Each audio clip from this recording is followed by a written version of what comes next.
Hello folks, I'm Dean with Dean's Woodworking. Welcome to the shop. Y'all come on in and make yourself comfortable. It's been a week or so since I've uploaded a video. Had a little problem with my foot called plantar fasciitis. Went to the doctor, he looked me square in the eye and said, man, this is painful like I didn't already know. Okay, so that's kept me off my feet, off the lathe for a little while, and it's still bothering me. But I noticed that there's a little foot massager that you can purchase, and I went, why should I purchase one and wait for it to come in when I can get on the lathe and make one? And I bet I'm not the only one that's ever suffered with this, so some of you folks may be able to take advantage of making one of these for yourself. And obviously I don't know how well it works yet because, well, I haven't made it. So we're gonna do that today, and hopefully it helps as well as what the article in the book said it would. So let's get started.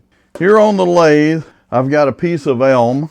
We're just a little over 6 inches long.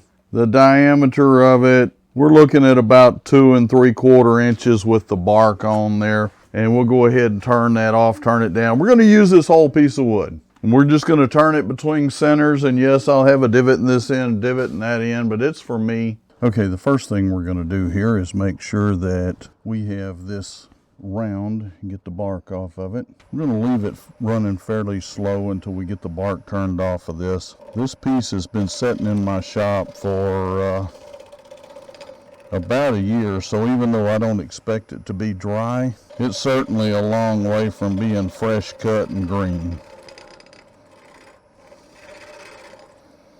As we make these final cuts to get this round, I'm kind of putting my finger here and locking the tool between my finger and thumb, and then just kind of sliding my finger down the rest. So if my rest is square to my work, I should get a perfect cylinder from one end to the other.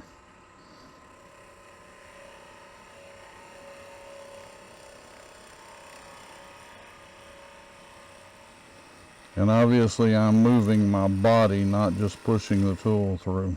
So let's take a look and see what we've got here. We've got the majority of the bark off, but we need to take another cut or two to get that.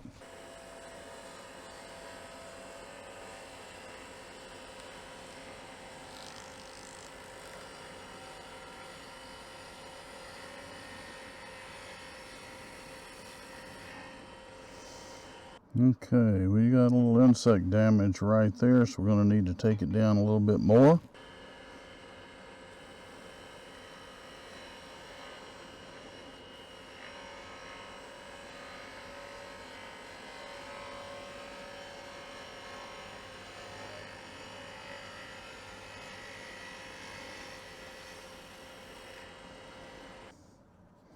Okay, I believe we're ready.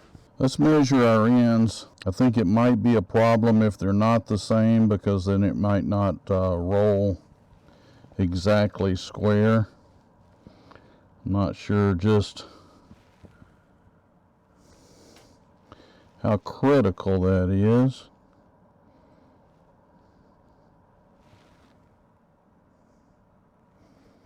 We're within about 10/1000ths of the same measurement there.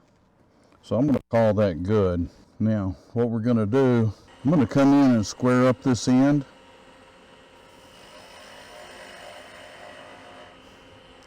We're going to do the same thing on this end down here.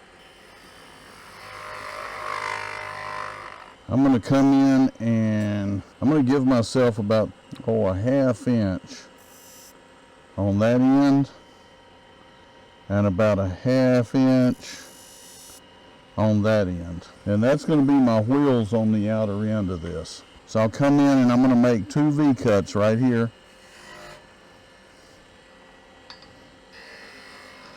And then we're going to start shaping this center.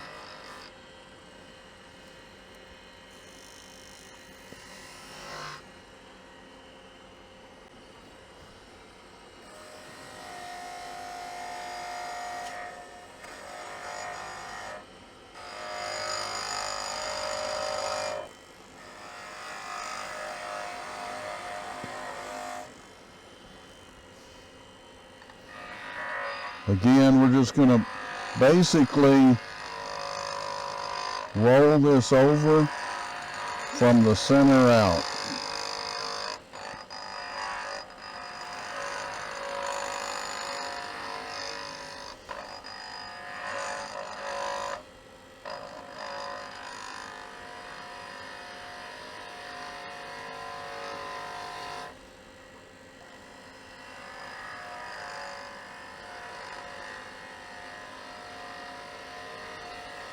So as we're going over, we're actually raising the back of the handle.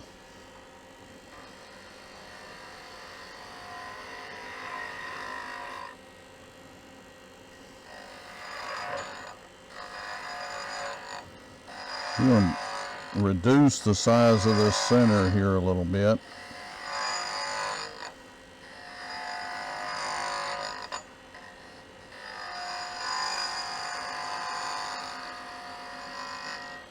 And then we're going to come in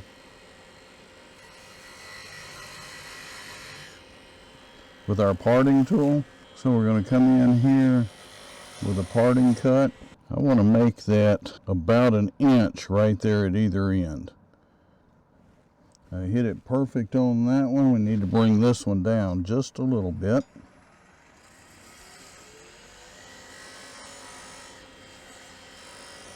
There we go. Now what we're going to do is we're going to mark our center portion right here.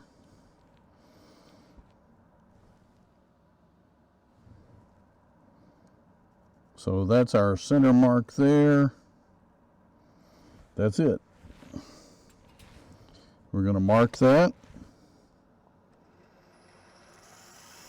And we're not going to take any more off of this. Okay, we're going to taper from here out to our 1 inch on either end.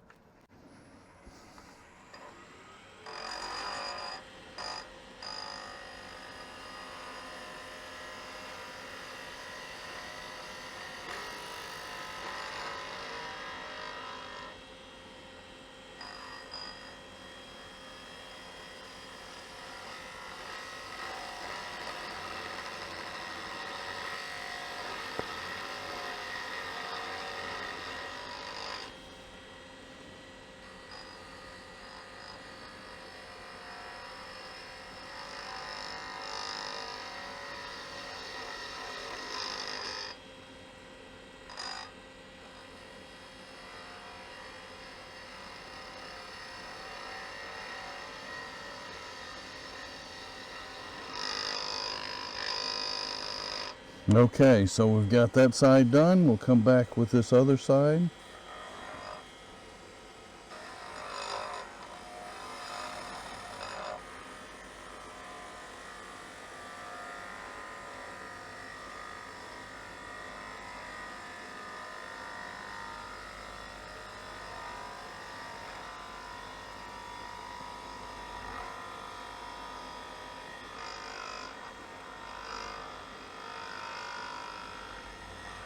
What we want to do is we want to put a mark in the middle of both of these spools. Okay, the thing that we do not want to do is we do not want to remove that mark, because we know they're both the same size right now, right?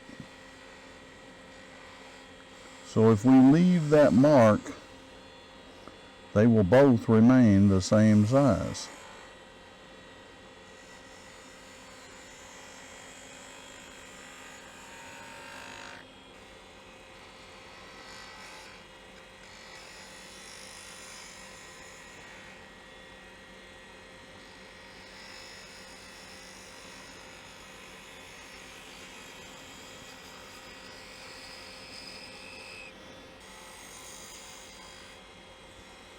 Same thing here.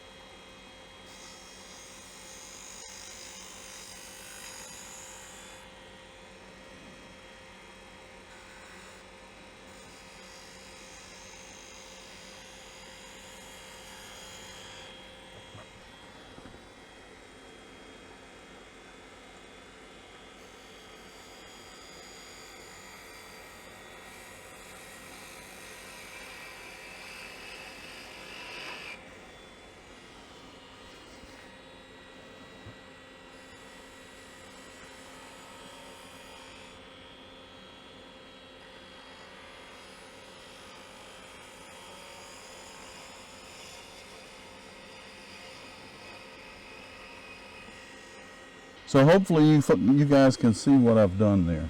Now what we're going to do is we're going to come in and we're going to make a mark. We'll make that every 3/8 of an inch. As we come in here, we're going to make one, make one,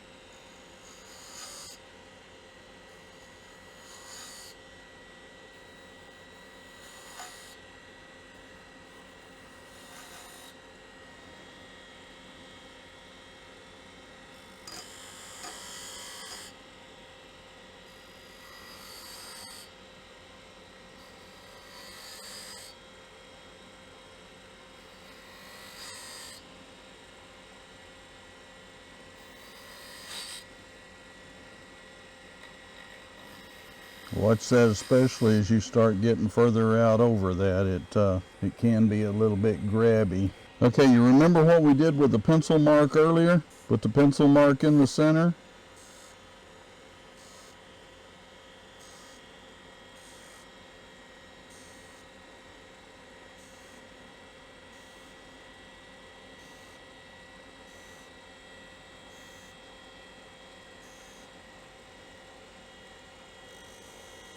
Now what we're going to do is we're just going to take and roll that over.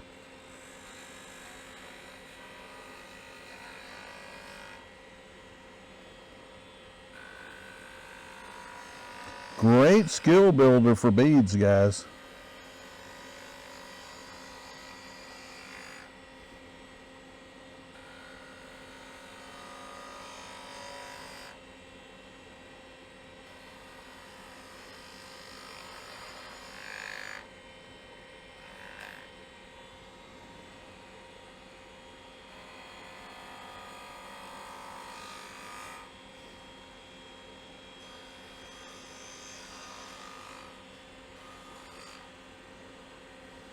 Remember, leave your pencil line.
Okay guys, we're going to hit this thing with some sandpaper real quick. Remember, it's going to be going across my foot, so I'm a little particular about splinters in that area. I'm just hitting it with 220 here. I don't think from those cuts what I was seeing we're going to need much more than that.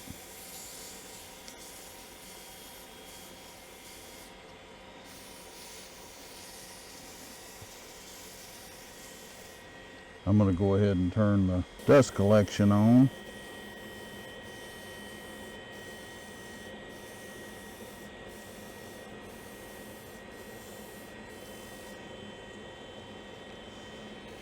Got one right here. It looks like I didn't finish the cut. So when you're doing that cut, when you finish, you want that tool to be fully closed. Let me show you what I'm talking about. When I refer to a tool being fully open, you see the whole flute. When it's fully closed, it's going to be absolutely vertical.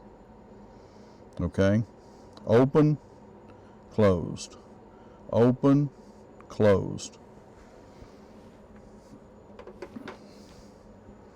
Guys, that's the project. I may throw in a few images at the end, but I understand you take and you roll this thing under your foot. It's supposed to massage your foot and help alleviate the pain a little bit. We'll find out. I'm going to take a sander and knock off this end and this end with some 60 or 80 grit sandpaper. That won't take but just seconds. Then I'll let you guys know what I think about this and if it works or not at the end of the video, okay? Folks, if you like what you're seeing, please hit the subscribe button.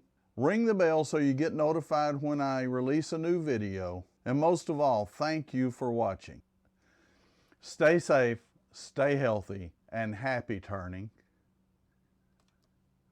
Okay folks, so I haven't used this thing a lot, but the little bit that I have used it, I am amazed at how much it's helped. So if you're just looking for a foot massage, or if you have plantar fasciitis like I do, at least at this point, I highly recommend you go out and make you one of these.